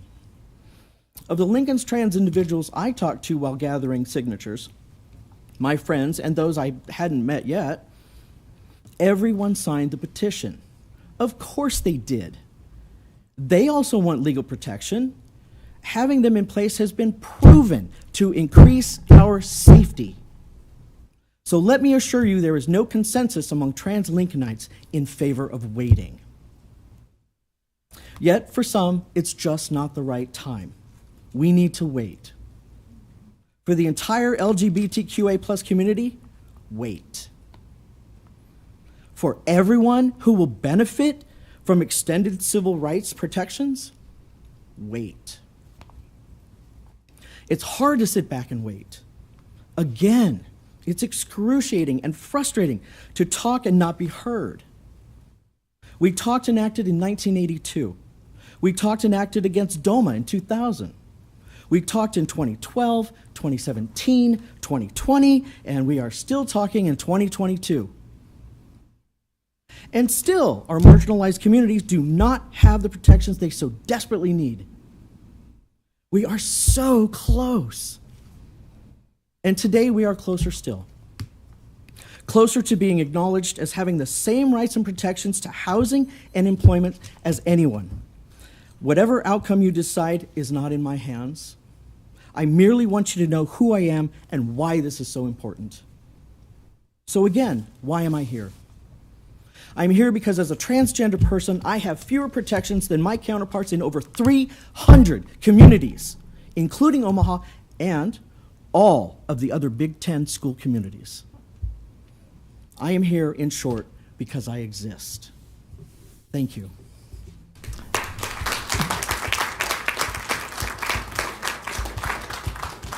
Thank you, Amos, very much. Thank you. Are there other testifiers on this issue? Okay, thank you. All right, thank you all for being here this evening. Yes, Councilman Raybold. Madam Chair, I make a motion that we take these petitions under consideration.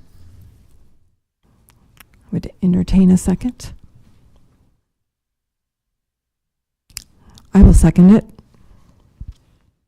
Okay. So yes, Councilman McGinnis. Question, what do you mean by under consideration, or? I would like the opportunity to have some time to consult with our city attorney on the legalities and the next steps.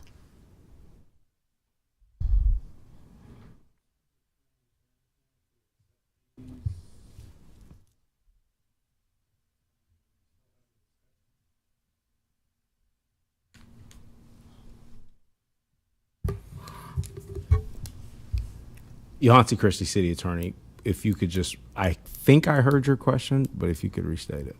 I'm just wondering, is there any legality changes that if we accept these petitions, are we accepting them as valid petitions, or? I didn't.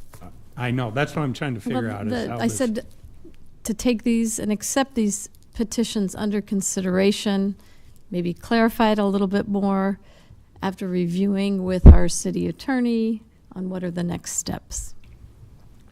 I think it's fair to say that there are questions about the legality of what is happening. By them bringing petitions and dropping it off to the clerk's office or the city council, I don't have a problem suggesting that the council still has to determine the sufficiency if it goes that route. And I think there are still further deliberations and considerations that need to happen. But I do not believe, and I know that this is inconsistent with what was stated, I do not believe that merely dropping off the petition starts the 30-day clock. Okay, so we're just going to. What does accept mean? What do we mean by accept the petitions? Well, I go back to take under consideration the petitions that have been presented to us so that we could review with our city attorney on the next steps. So, and consult with our attorney precisely to discuss the next steps. But the next step would for them to give them to the city clerk, correct? I think they've done that. I think they've. Oh, okay. I mean, I think whether they hand it to there or here, I think it goes, they have presented it to the city clerk. And I think that's what they are trying to do. Yeah, they're today. just making sure that they're present in our possession, correct? And I think it's also fair to say the city clerk doesn't turn away. If they had done the same thing at the city clerk's office would accept the documents as they were brought. And I just want to add, I don't think any of us are well versed in what the charter tells us and dictates our next steps, what they should be. And I think it would be a wonderful opportunity to take the time to review with our city attorney on what those next steps can and should be.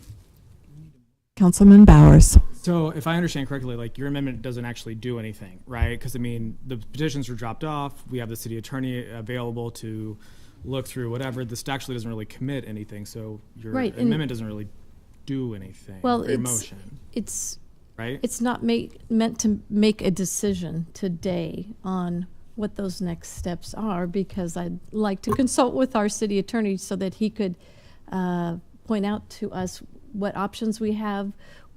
When does that clock that I heard referred to, when does that clock actually start?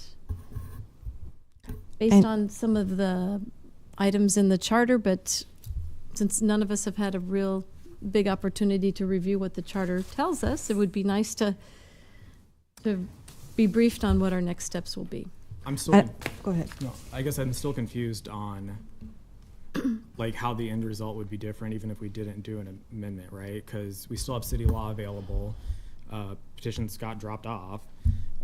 We're gonna check with city law to see like what next steps are. And you're right, to get briefed and to like figure out like what the legality of everything is. So I'm just trying to figure out like what's the end result versus doing amendment versus what is the end result of not doing an amendment. It's a, if I Motion. may, it's not an amendment. It's Oh, a- sorry, but- motion. Yeah, I Yep. understand. But from my point of view, if I may, Councilwoman Raybold, it's an official acknowledgement. And sometimes it's appropriate. You can advise us differently to officially accept the petitions. There's no action bound to that. It's just officially accepting them. And we have a motion and a second on the floor. Call the question. Okay. We have a question. Councilman Beckius has called the question for the vote. Madam Clerk, would you please call the vote to accept as posed by Councilwoman Raybold? Raybold, Yes. Schob, No. Beckius, No. McGinnis, No. Bowers, No. Ward. Yes. Motion lost, 2-4. They have been We handed have one more testifier. All right. So we still did receive the petitions. did They're here. receive We the will petitions. evaluate them over the next few days, right? Oh, I think we're moving on to another topic. So you had your opportunities to discuss, I think, Councilman. Just acknowledging. Well, we tried to do that Testify. formally, and you voted against I it. think that would have started the clock, yes. We'll have one more testifier.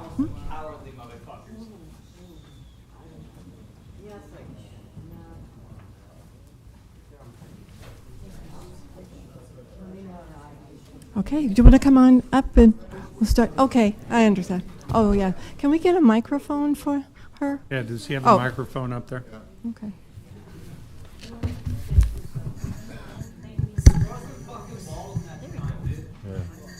Well, in short, Need it closer? no, that's good. Is that good? Okay, do you have your phone? Oh, yeah, I do.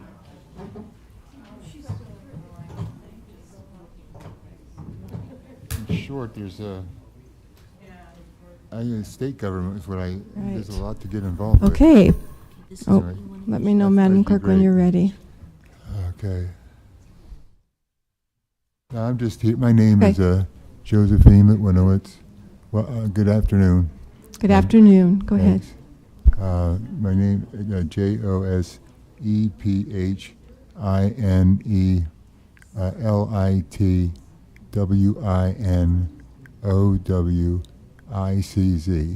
And as a non-cis woman, I can see what there's in the city.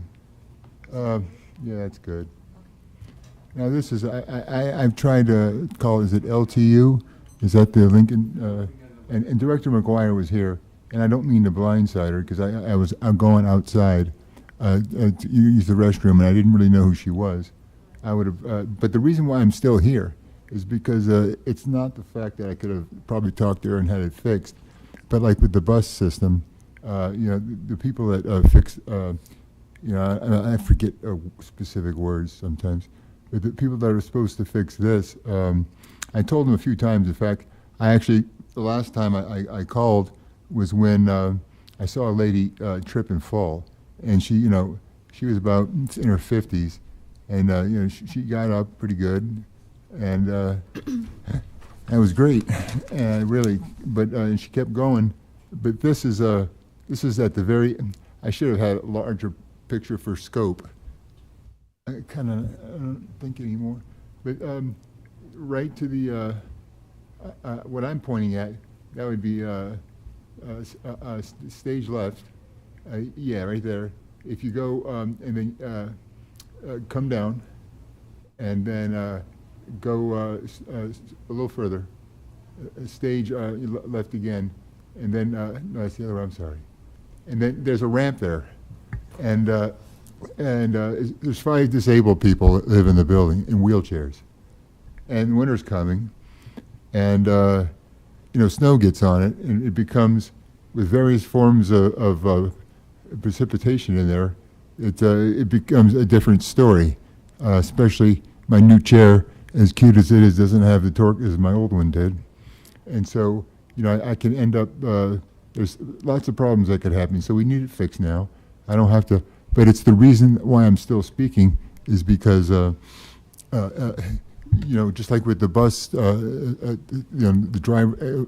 Well, I mean, I tried. There's other, to be this is separate from anything. Bus drivers have told, and I'm not trying to bring this up and, use this as a prop, but I've talked to many bus drivers too, and I've taken some pictures. It'd be nice to work with the LTU people because I have some questions on some of the fasteners as a metallurgist, and I've seen it could all be kosher, but I don't know that. And when I had an accident, and if those frames are welded on that the moorings are attached to, there could be. I thought there could be different ways of doing that based upon the likelihood of having the most damaging accident, which I think. I'm not worried about the bus driver. I'm worried, for example, about a car pulling in front of the bus driver, and then stopping and then hitting, and especially, because the way that some of those mooring anchors up to the moorings face is important, because I think, particularly in the direction where that's going to stop you going to the front of the bus, to the bow, and so. Because somebody hits you from behind, unless it's another bus, it's probably not going to be too bad. I don't know. Got to find out. And then side accidents, well, whatever.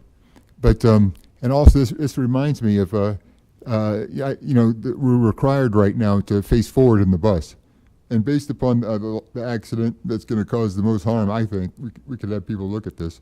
We should be facing towards the back of the bus. Where the cool people are smoking anyway. But we should face back there, because if you have to stop quick, as I see it, the most likely chance of harm, then, and it's easier to get in too. It's not as easy to get out. And so, I don't know. I have other things to say about about the handicapped. We'll do it, because I should have come here, because they would have listened to some things, I know, but then when it happens a couple times, you just quit. And 1 minute. We need this fixed, and the reason why I'm doing it is because even though we could improve the department now. That's what the boat, whatever. That's what has to be done. So the fact that I'm addressing the current situation, because apparently the protocols were exhausted to do it the right way. So here we go, and then we'll see how many days it takes. This is Granger Building, in front of the Granger Building, if you know what that is, 105 or 8th Street. So anyway, it'd be nice, because we have 5 people in wheelchairs and winter's coming up. I don't think I'm whining.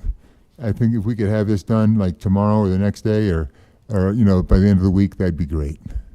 And that's I've got lots of. I'm going to be here all the time because I've got legitimate stuff. So we needed to know. Thank you. Thank you, Josephine, very much. Yeah. Thanks for being patient today. All right. Yeah, I'm going to speak first sometimes because I just got to go home. Okay, All we right. can do that. All right. Thank you. There. You too. You as I might well. be too young to die, but I guess I'm too old to rock and roll. You did great. Are there others present that would like to testify this afternoon? Is there anyone else present that would like to testify this afternoon? Ma'am, are you good? Are you planning to testify this? Okay. No. Okay. All right. I move we adjourn. Second? Whoops, I can't second. Second. It's been moved and seconded that we adjourn. Madam Clerk, could you please call the roll? Raybold. Yes. Flowers. Yes. Schob. Yes. Beckius. Yes. McGinnis. Yes. Ward. Yes. Motion carried 6-0. We are adjourned.